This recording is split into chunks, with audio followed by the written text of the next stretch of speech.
Thank you for joining us for the Four Seasons of Music Fall 2020 concert here in the gorgeous Hempstead house.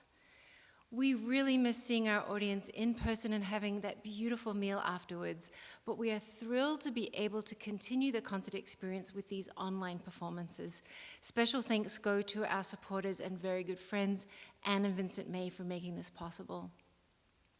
I'm really thrilled to bring very special guests to join duoJalal today. I have longtime quartet violin buddy here with me, Debbie Buck.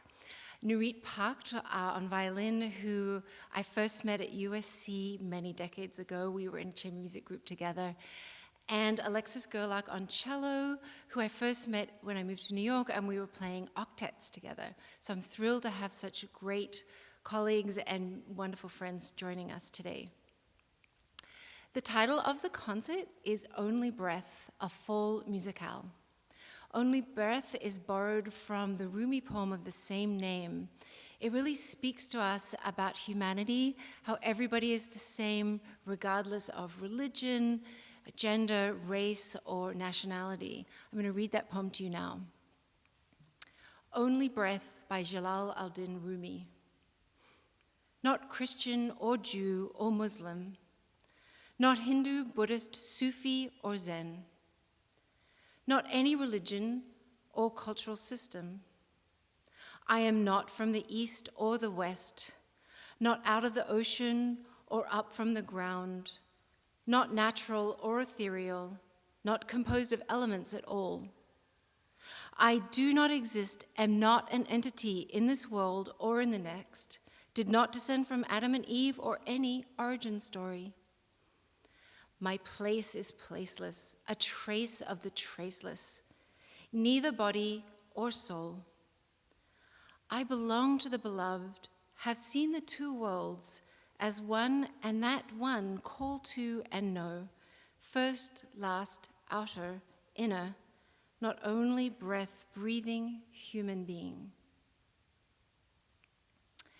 The other part of the concert's title is A Fall Musicale, in honor of the late Ruth Bader Ginsburg. She worked tirelessly for equal rights, especially for women, and really understood the galvanizing power of music. She says, "Music is powerful in many ways, and bringing people together is, of course, its greatest power of all." So we will all talk about the pieces before we play them, but if you'd like to read about them in addition, you can find the program on the Sands Point Preserve website. Following tradition, we will begin tonight's concert with solo Bach, and for this, Nurit has chosen to play the Fugue from the beautiful G minor Sonata No. 1.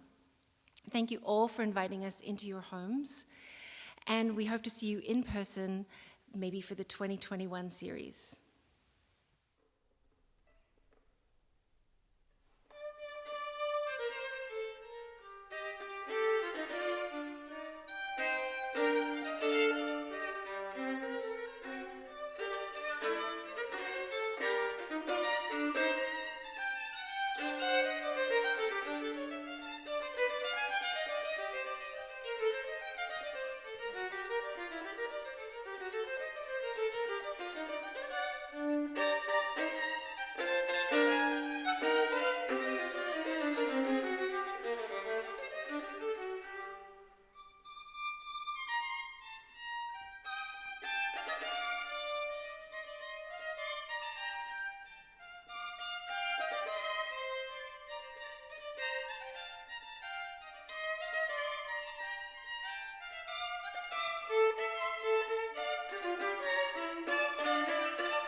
duoJalal is now going to play a piece titled Joy by Shirish Korde.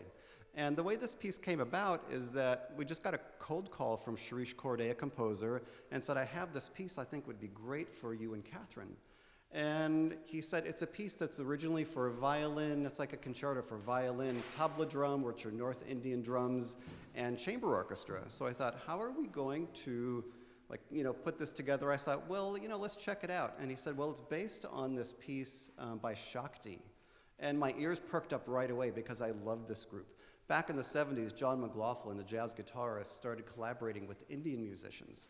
And so he had this group with North Indian tabla drums, 2 drums you sit on the floor and play, violin, and ghatam, which is a clay pot.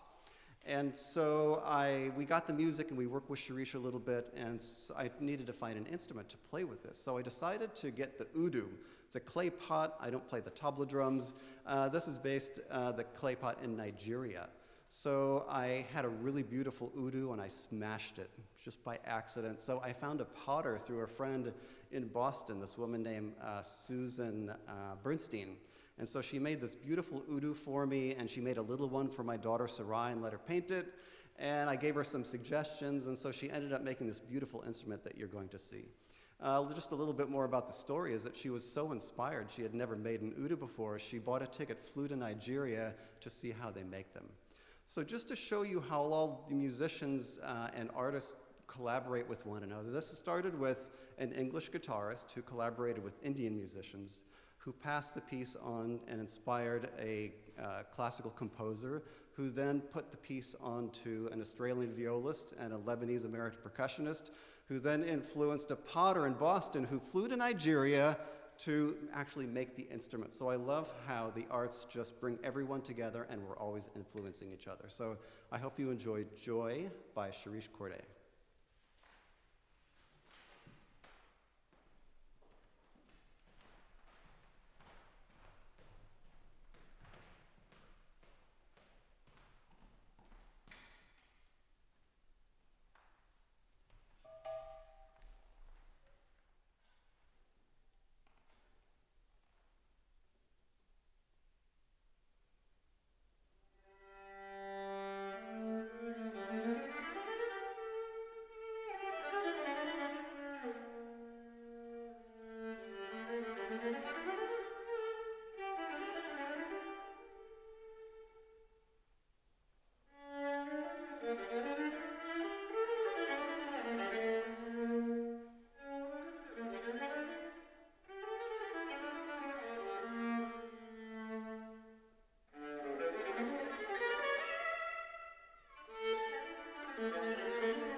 The first time that I performed Shapeshifter by Trevor Weston was almost exactly 4 years ago. It was 2 days after the 2016 presidential election. And I've had the pleasure of performing it a number of times since then, and I'm excited to do it again today. It is a piece that's full of sharp contrasts and strong emotions and characters, and really calls upon the cellist to throw themselves into it. And I really love playing this piece. It's a good piece for times of heightened emotion, which this certainly is right now. One of the techniques that the composer asks of the cellist is to stomp while I play, and stomp hard, triple forte, really about as hard as I can. I'm not used to stomping while I play, so this has taken some real practice. I live in a New York City apartment with a downstairs neighbor who's been incredibly sweet and tolerant. We've had a few conversations about it. It's all worked out, so it's been worth it. Okay, enjoy.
You are about to hear a lively movement from one of Beethoven's Opus 18 string quartets. It took Beethoven 2 years to sketch and organize the writings of these Opus 18, the 6 quartets that comprise the Opus 18, these early quartets. And Beethoven in 1801, when they were published, was already 30 years old. And before then, he was known as a performer. He was a tremendous improviser at the keyboard. But at this point, with the worsening deafness, he was experiencing depression and faced with how he would now have to prove himself as a composer and only as a composer. And indeed, we see in these quartets that it is exceptionally written. The picture that comes to mind when I hear the beginning of this quartet that you're going to hear, the Allegro con brio movement, is reminiscent of a Mozart opera. And even though Beethoven did not study with Mozart, he was one of his idols. He studied with Haydn, but it sounds opera buffa. It sounds a little bit comical. There's a dialogue between the violin and the cello. And later in the movement, about 2 minutes into the piece, there's a very elegant section, the second theme, that has these dotted rhythms, that has a very different attitude. But you do not hear anything depressing in this piece. It's celebrating B-flat major, and it's lively and bubbly. So here is the Allegro con brio movement from Opus 18, number 6.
The next piece we're going to play for you is Lost in Space by violist and composer Kenji Bunch. We first met Kenji at a dinner party with a mutual friend of ours in New York City. And not only is he a phenomenal composer and violist, but he also asked all these fabulous questions about percussion, insightful questions. So we thought he'd be the perfect composer to commission. And he was. He produced a fantastic work in 2009 for us in 4 movements, and we have chosen to play the 3rd movement, Lost in Space, for you this evening. This piece is unmetered, meaning that there are no bar lines at all indicated. There are notes indicated, but we are free as performers to choose how long we want to play them, what dynamic. We have lots and lots of different choices. And he didn't even specify percussion instruments, so the percussionists can choose whatever they would like to play. Kenji's idea for this was for every single performance to be completely free and open and unique in its own way.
Hello, everyone. I'm so happy to be here today to play for you all. I am incredibly grateful for the opportunity to perform.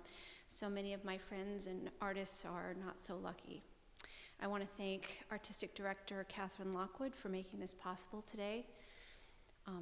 Eugène Ysaÿe was very inspired after hearing Johann Sebastian's Bach in G minor, which you heard the Fugue from today, to write his own set of 6 solo sonatas for violin. These were composed between the years of 1923 and finished in 1924. Today you're going to hear the 3rd sonata called Ballade. He studied with some amazing composers and violinists that included Wieniawski and Vieuxtemps, and actually Claude Debussy. And I think that I didn't realize to what extent Eugène Ysaÿe played in the violin development of technique, because in order to play his music, the requirement is quite large. He really took the traditional virtuosity of violin playing to a new level. I also hope you hear the impressionistic quality of this piece, because it is truly beautiful. It's what compels me to play it. Thank you, and enjoy Ballade by Eugène Ysaÿe.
I'm going to play an improvisation on the Dumbek, which is a goblet-shaped drum from the Middle East. And I grew up in a Lebanese family in Cedar Rapids, Iowa, so I knew about the Dumbek growing up, but I never really played it. We had some toy Dumbeks around the house. I don't really remember anyone in the community playing.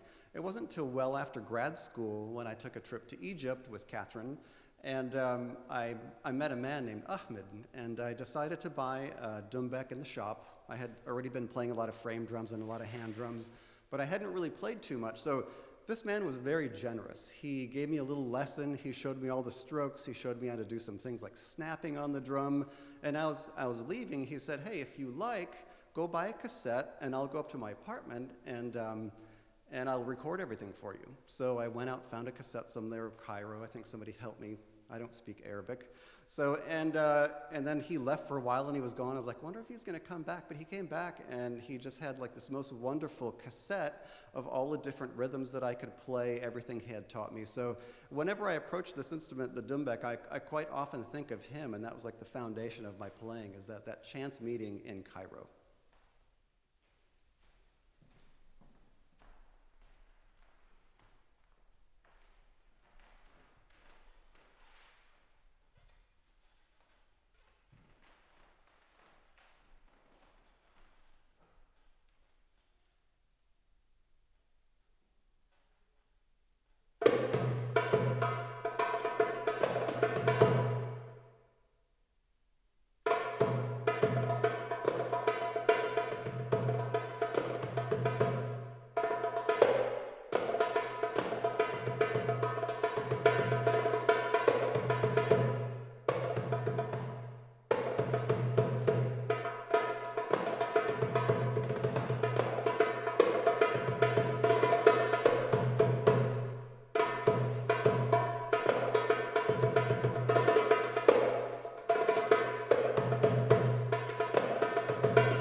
I'm really excited to present this next piece on this evening's program, String Quartet by Fanny Mendelssohn, older sister of the more well-known Felix Mendelssohn, and in Felix's word, his guiding light. She lived in a time in the early 1800s when women were not supposed to be professional composers and musicians. As a young girl, she was encouraged to play piano and compose, but at the right age, she was expected to marry and forget all that. Fortunately for us, she was married to a very supportive husband who encouraged her to keep composing. And she wrote over 400 works. Many of them are not published, and there are quite a few that we know about that were published under Felix's name, which always begs the question, how much of Felix's music is actually composed by Fanny? Hopefully we'll find out one day. This piece, String Quartet, was written in 1834 and was written after she was married. And it is her only mature string quartet. It was based on an unfinished piano sonata that she had started 5 years earlier than that. It's extraordinary, rhapsodic, very, very beautiful. And it is one of the first string quartets that exist today that we know of that were written by a woman. Hope you enjoy.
We're going to finish the program with a really celebratory and joyous piece, a movement called Clap Your Hands from Daniel Bernard Romain's Fifth String Quartet. He dedicated all of his string quartets and titled them after heroes and heroines of the civil rights movements, and this one is titled Rosa Parks. This particular movement, Clap Your Hands, actually asks the performers to clap their hands. It's inspired by hip-hop rhythms and dates back to the music of Cro-Magnon Man. And DBR says there's something really communal about that. It brings everyone together. This string quartet was commissioned by the Lark String Quartet in 2005, and one of our first rehearsals before we premiered it, he came by and checked out, and we met with him, and he joked that this particular movement would be really great with percussion. Well, we happen to know a really great percussionist, and so we invited Yousif to join us, and he created his own part for this movement, and that's the version that you will hear tonight. Before we play, I want to thank you again for inviting us into your homes, and we hope you've enjoyed this fall 2020 concert, Only Breath, a Fall Musicale.